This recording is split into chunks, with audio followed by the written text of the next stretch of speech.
আসসালামু আলাইকুম ভিউয়ার্স, কেমন আছেন সবাই? আশা করছি ভালো। আমি নাজমা আছি আপনাদের সাথে। আপনারা আমার গতকালকের ব্লগে দেখেছেন কর্ণফুলীর পাড়ে, কর্ণফুলী নদীতে আপনাদেরকে সাথে নিয়ে আমি নৌকা ভ্রমণ করেছি, ঘোরাঘুরি করেছি। তো এই ব্লগের পর অনেক অনেক আপু ভাইয়ারা বলেছেন আপনাদের অনেক ভালো লেগেছে, কারণ দেশকে আপনারা দেখতে পাচ্ছেন। আমার ম্যাক্সিমাম ভিউয়ার্স বা সাবস্ক্রাইবার কিন্তু প্রবাসী, তো আমার মাধ্যমে তারা দেশকে দেখতে পেয়েছেন, এটা জেনে আমার খুব খুশি লেগেছে। এছাড়াও সবচেয়ে যেটা আমার ভালো লাগার বিষয় কাজ করেছে, এই এরিয়ার মানে হচ্ছে কর্ণফুলীর আশেপাশের এরিয়ার অনেক আপু ভাইয়াকে আমি পেয়েছি। তো আমার খুব ভালো লাগছে আপনাদেরকে পেয়ে। আপনাদেরকে অসংখ্য ধন্যবাদ আমার সাথে থাকার জন্য, আমার পাশে থাকার জন্য। তো এখন আমরা চলে এসেছি আমার এক খালামুনির বাসায়। আমার খালামুনি বলতে এটা আমার মামির বোন, মানে হচ্ছে আমার মামি, বড় মামির বোনের বাড়িতে এসেছি। এটা আসলে কর্ণফুলী পাড় থেকে একেবারে কাছে ছিল। তো খালামুনি জানতেন না আমরা আসবো, এই কারণে হঠাৎ করেই আমার মামি বললো যে এখানে যেহেতু কাছে এসেছি একটু ঘুরে যায়, তো এই কারণে আমরা ঘুরতে চলে এসেছি। তো বাড়িতে ঢুকতেই যেটা চোখে পড়লো, আপনাদেরও নিশ্চয়ই চোখে পড়েছে, হ্যাঁ, হাঁস মুরগি। গ্রামের বাড়িতে আসলে হাঁস মুরগি না থাকলে মনে হয় যে গ্রামেই আসিনি, তাই না?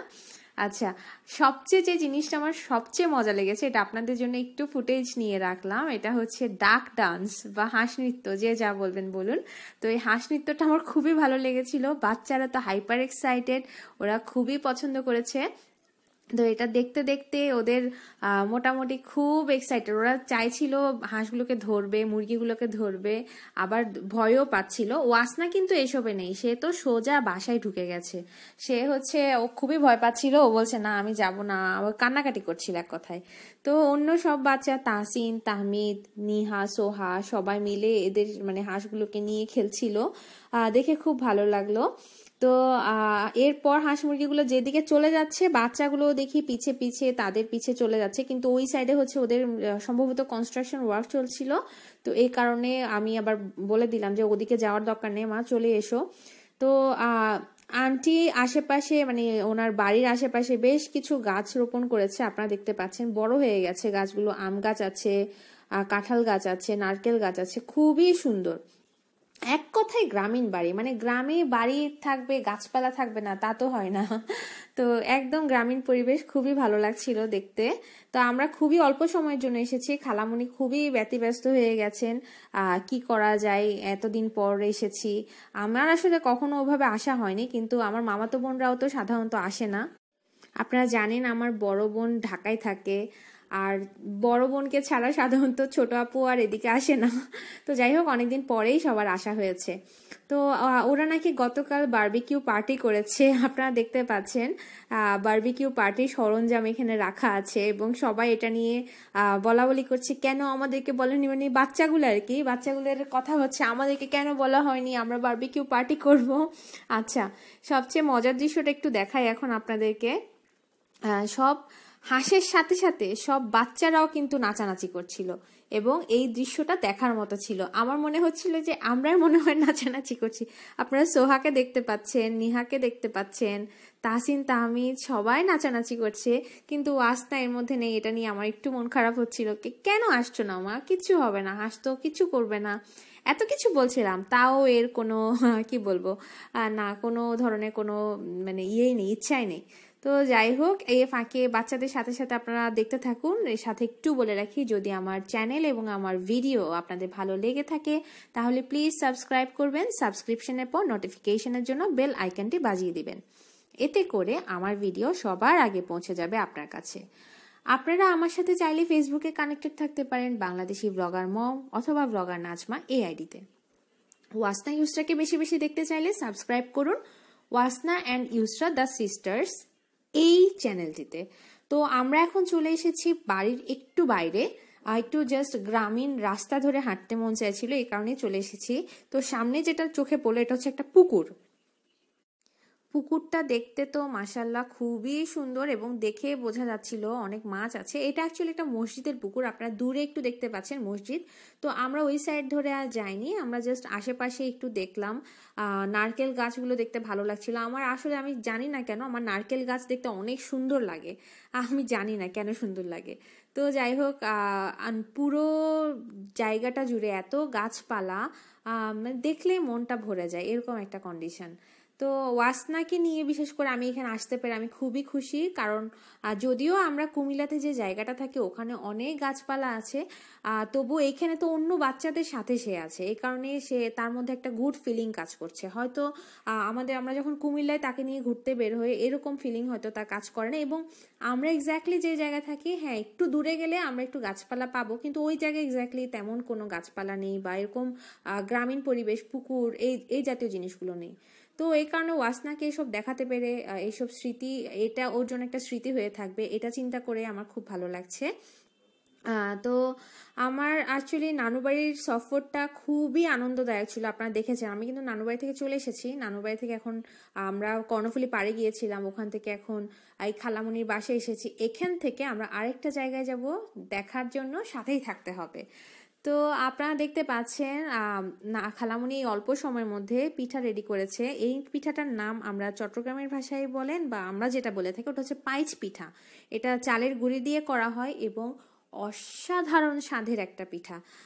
আপনাদের ভাষায় এটাকে কি বলা হয় এটা আমাকে অবশ্যই জানাবেন, আমার নিজেরই জানার আগ্রহ আছে এটা কোথায় কি বলা হয়। তো দেখতে অনেকটা আমরা অনেকে এটাকে ছিটা পিঠা বলে থাকে, কিন্তু এটা এক্স্যাক্টলি ওই ছিটা পিঠা না, এটা হচ্ছে চালের গুঁড়ি দিয়ে করা এবং খুবই সুস্বাদু। এটা আপনি গরুর মাংস বা মুরগির মাংসের ঝোল দিয়ে অথবা চা দিয়ে অথবা দুধে চিনি দিয়ে আপনি যেভাবে খেতে চান, যেভাবেই খান, পিঠাটা অসাধারণ। তো আপনারা দেখতে পাচ্ছেন খালামণির গরু, মানে এটা হচ্ছে খালামণির পালা যে গরু, ওই গরুর দুধ। এবং খালামণি আবার আমাদের জন্য দুধ বের করে গরম করেছে বাচ্চারা খাবে বলে। দুধটা খেতে একটু বেশি ভালো লেগেছে, কারণ আজকাল তো গরুর খাঁটি দুধ পাওয়াই যায় না। তো দুধটার টেস্ট বেশ ভালোই ছিল। তো আম্মুরা সবাই তো মোটামুটি গল্পে ব্যস্ত। আপনারা আম্মুকে দেখতে পাচ্ছেন, বড় আপুকে দেখতে পাচ্ছেন, সবাই খুবই খুশি। আর বড় মামি তো তার বোনকে হেল্প করছিলেন, এই কারণে ওনার ফুটেজ আমি আর নিইনি।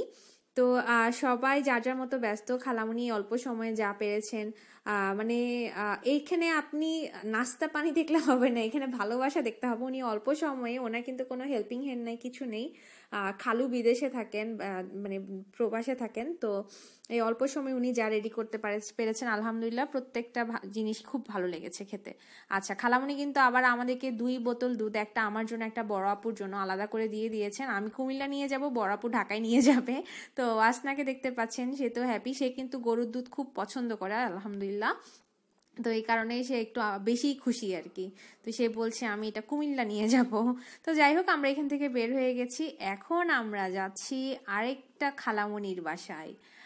খালামণি বলতে এটা আমার আপন খালামণি, মানে আমার মেজো খালার বাসায়। তো আমরা চলে এসেছি, এটাও কালুরঘাটেই, মানে কালুরঘাট ব্রিজ ফেলেই হচ্ছে খালামণির বাসা। তো খালামণিকে আমি সাধারণত যতবারই আসি একটু চেষ্টা করি খালামণিকে একটু দেখে আসা। খালামণি যেহেতু মানে আমার পছন্দের একটা খালা, আমার প্রত্যেকটা খালাই আমার খুব পছন্দের, কিন্তু এই খালামণি হচ্ছে যেহেতু সবার বড় বলতে আম্মুরা 5 বোন, আমার বড় খালা মারা গেছেন। তো উনি মেজো বোন, তো মেজো বোন হিসেবে এখন ওনাকে আমরা সবাই বড় খালার আসনেই দিয়ে দিয়েছি। তো এই কারণে প্রত্যেকবার একটু চেষ্টা করি, বিশেষ করে উনি একটু অসুস্থ যেহেতু থাকেন মাঝে মধ্যে, একটু চেষ্টা করি যেন ওনাকে একটু দেখে আসতে পারি। তো এই কারণে সময় খুব অল্প ছিল, অল্প সময়ের মধ্যে সবাইকে দেখে আসা। আসলে চিটাং ট্যুর তো ট্যুর না, আমার জন্য সবাইকে দেখে আসা, এছাড়াও সবাই আমাকে দেখতে আসা, সব মিলিয়ে খুব বিজি একটা শিডিউল যায় আমার। তো আপনারা আমার খালাতো ভাইকে দেখতে পাচ্ছেন, এটা আমার সবার ছোট, মানে আমার খালার সবচেয়ে ছোট ছেলে। আর তার কোলে দেখতে পাচ্ছেন তার রাজকন্যাকে আলহামদুলিল্লাহ। তো ওরা আসলে বেড়াতে যাচ্ছিল। আর আমার খালাতো ভাইয়ের যে বেবি, এই হচ্ছে খুবই অবাক, জানি না কেন এত অবাক হয়েছে। সে জাস্ট তাকিয়েছিল, কিছু বলছিল না, কোনো এক্সপ্রেশন নেই, জাস্ট তাকিয়েছিল এবং দেখে আমার খুবই আদর লাগছিল। এই কারণেই ফুটেজটা আপনাদের সাথে শেয়ার করলাম যে বাবুটাকে একটু দেখাই। আচ্ছা, তো ও একটু ইরিটেটেডও ছিল মনে হচ্ছে, হয়তো এত গেস্ট দেখে তার ভালো লাগেনি। আচ্ছা, আপনারা দেখতে পাচ্ছেন মানে খালাতো ভাই তাকে চেষ্টা করছে একটু ঠিক করার। তো এখানে এরপর ইলেকট্রিসিটি চলে যায়, তো এখানে ক্যান্ডেল জ্বালানো হয়েছে। ওয়াসনা তো ক্যান্ডেল জ্বালানোর পর নিভিয়ে দিবে, তার একটাই আবদার। তো আমি বললাম আচ্ছা ঠিক আছে মা, ইলেকট্রিসিটি আসুক এরপর তুমি ক্যান্ডেল নিভিয়ে দিও। তো আলটিমেটলি পরে দেখা যায় ইলেকট্রিসিটি যখন চলে আসে সে তো দৌড়ে চলে এসেছে সেই ক্যান্ডেল নেভাবে। তো আপনারা দেখতে পাচ্ছেন ওয়াসনার চেহারা দেখেই বুঝতে পারছেন সে তো খুব খুশি, এখন সে ক্যান্ডেল বন্ধ করবে। তো সে ফু দিয়ে ক্যান্ডেলটা নিভিয়ে দিল। এরপর হচ্ছে আমরা তো চলে যাওয়ার জন্য খুবই জোরাজোরি করছিলাম, কিন্তু খালামণির একই কথা, না এখন যাওয়া যাবে না। তো খালামণি খুব খুশি হয় যখন আমরা কেউ খালামণিকে দেখতে আসি, স্বাভাবিক এটা। আর আমাদের মধ্যে মোটামুটি বন্ডিং আলহামদুলিল্লাহ খুবই ভালো। আমরা সাধারণত চেষ্টা করি সকলের সুখে দুঃখে একসাথে থাকার। আমরা বলতে আমাদের চাচার দিকেও এবং মানে হচ্ছে বাবার দিকেও এবং মায়ের দিকেও আমরা আলহামদুলিল্লাহ রিলেটিভসদের দিক দিয়ে অনেক বেশি হ্যাপি। কারণ আমার আব্বুরাও ভাই বোন 10 জন, আম্মুরাও ভাই বোন 10 জন। তো মোটামুটি বুঝতেই পারছেন আমাদের বিশাল গ্যাং। তো এই গ্যাং নিয়ে মোটামুটি আমরা বিশাল একটা বহর হয়ে যায় আর কি, এক কথায়। তো এরপর খালামণিদের নাস্তা সার্ভ করা হয়েছে, বুট দেয়া হয়েছে। অনেকদিন পর বুট দেখলাম, মনে হচ্ছে রোজার আমেজে চলে এসেছি। আর এরপর আপনারা পেঁয়াজও দেখতে পাচ্ছেন, ওয়াসনাকে একটা পেঁয়াজও দিয়েছি, সে খাচ্ছিল। এরপর হচ্ছে একবার খেয়ে সে বলছে না আর খাবে না। এরপর বেগুনি দেখতে পাচ্ছেন। আমার তো মনে হচ্ছে আমি ইফতার করতে বসেছি। সামনে রমজান মাস তো চলেই আসলো, হয়তো সামনে আরো মানে আসবে দেখে হয়তো এই প্রিপারেশন, তা আমি জানি না। তো নুডলস করেছিল, নুডলস আমি খাইনি, আমি বুটটাই খেয়েছি মূলত। তো আপনারা দেখতে পাচ্ছেন এটা হচ্ছে খালামণির নাতি। মানে হচ্ছে আমার এক খালাতো ভাইয়ের ছেলে, তার এখনো সে পুরোপুরি হাঁটতে পারে না। তো সে খুব দুষ্টুমি করছিল। দুষ্টুমি বলতে কিরকম, সে আমাদেরকে দেখে একটু লুকোচুরি করছে, আবার খেলছে, আবার লুকোচুরি করছে। তো সে খুশি হয়েছে, তার মানে তাকে দেখে এটাই বোঝা যাচ্ছে। তো আম্মু হচ্ছে নাস্তা করতে করতে খালামণির সাথে গল্প করছিল, কারণ আসলে এত অল্প সময় নিয়ে এসেছি, ওরা যে দুই বোন বসে একটু কথা বলবে, একটু গল্প শাদি করবে, তারও কোনো উপায় নেই। কি আর করা। তো আসলে অনেক অল্প সময় নিয়ে এসেছিলাম, এই কারণে আমাদের এত তাড়াহুড়া। এসব শেষ করে আমরা দ্রুত বাসায় চলে গেছি, যেহেতু ইউসরাকে রেখে এসেছি, ওর বাবাকে রেখে এসেছি। তো আসার সময় আসলে নানুর বাড়ি থেকে অনেক কিছু দিয়ে দেওয়া হয়েছে, অনেক কিছু বলতে প্রায় প্রত্যেকটা আইটেমই খুব সুন্দর করে মামিরা টিফিন ক্যারিয়ার করে দিয়ে দিয়েছে। তো এরপর আমরা খাওয়া দাওয়া সেরে নিয়েছি, আপাতত আপনাদের কাছ থেকে বিদায় নিচ্ছি। সবাই ভালো থাকবেন, আমাদের জন্য দোয়া করবেন। সবাইকে আল্লাহ হাফেজ, আসসালামু আলাইকুম।